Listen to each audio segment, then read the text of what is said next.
I appreciate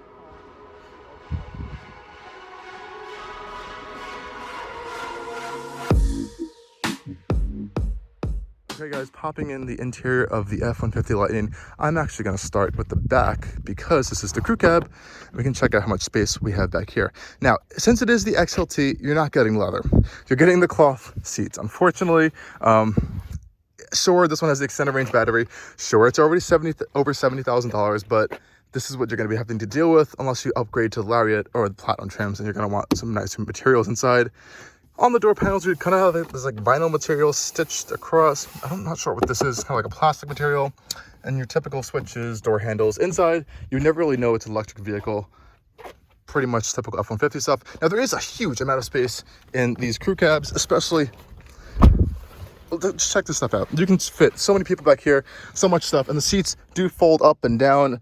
Unfortunately, you don't get the roll down rear window. That's only on the higher trims as well, so you are missing out on even more stuff. This one also doesn't have any sort of moonroof or panoramic roof as well. That's also on the higher trims, unfortunately. Back here, you do have some charging paraphernalia. If you need some charging accessories, you have a house outlet, you have a USB port, USB-C, as well as a cigarette lighter, your air vents, cup holders, and that's pretty much it. Up here, so let's hop out and let's go back into the front.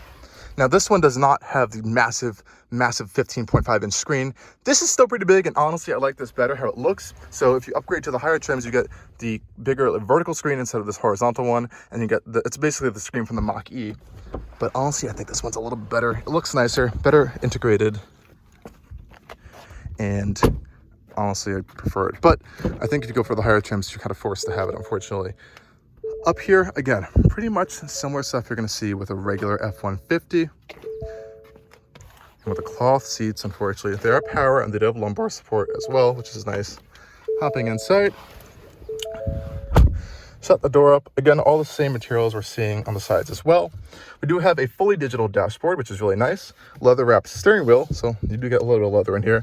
This one does have cruise control and stuff, and all your kind of controls over here, which is really nice. And of course, as I said before, we do have this larger display. So if I just pop the ignition on, you can see that turn on. The latest Sync 4 system, so pretty quick, pretty responsive. This is probably one of the more responsive ones you're going to find, actually. Even in the new Lincolns, it's not this quick, and it's running the same software, just not the same processor, because this one is pretty quick. You also have your drive modes right here. So you have normal, sport, off-road, tow, haul, and you do have a one-pedal driving function and a locking differential if you want to attempt to take this thing off-road. This one does have the tow package, but it does not have the extended towing. I think the upgraded towing package where it can tow more. You just have all the towing features. So you can have the trailer turner over here, additional cameras and stuff, but not, and I think this is the trailer brake controller. But you don't have the additional towing up to 10,000 pounds. This one's around 7,700. I'm going to put the exact figure right there for you guys. And again, with all the other F-150s, we have the retracting and going up. This is so stupid to me. Of course, yeah, the whole point of it is you can get a lot of space by folding this down. You have a whole workstation. Honestly, this is really nice, but they could have just gone with a dial, personally. I know they kind of wanted to have a traditional size shifter for, I guess, the trucking world. People like to hold on to a shifter, but I don't know. I can just see this thing going wrong in the future, but let's hope and pray it doesn't. But yeah, we'll see. Leather wrapping over here. I believe this is leather or some kind of leatherette on here. Again, your cup holders for back here, and you have additional cup holders up here, a little slot, and some more storage over here. Just don't put anything in the storage over here. I guess that's where your shifter is going to fold up and down sometimes. Now, you do still have a center console, which is absolutely massive as per usual. A little bit of a storage cubby that you can move around as well, which is nice. Close that up. And since you don't have the massive 15 point something inch screen, you do get traditional buttons, which are fantastic. So you have your separate climate control buttons down here. You have your separate volume and tuning buttons, which is really nice. I think this is great. This system's completely fine. But yeah, if you do go for the higher trims, you're going to get that a 15.5 inch vertical screen instead. Over here, we have some more power outlets. This thing's full with power outlets, really nice. And of course, your dual kind of storage cubbies. One down there, one up here, really cool. And yeah, more storage up here. So yeah, you definitely have a lot of storage in the F-150 for sure.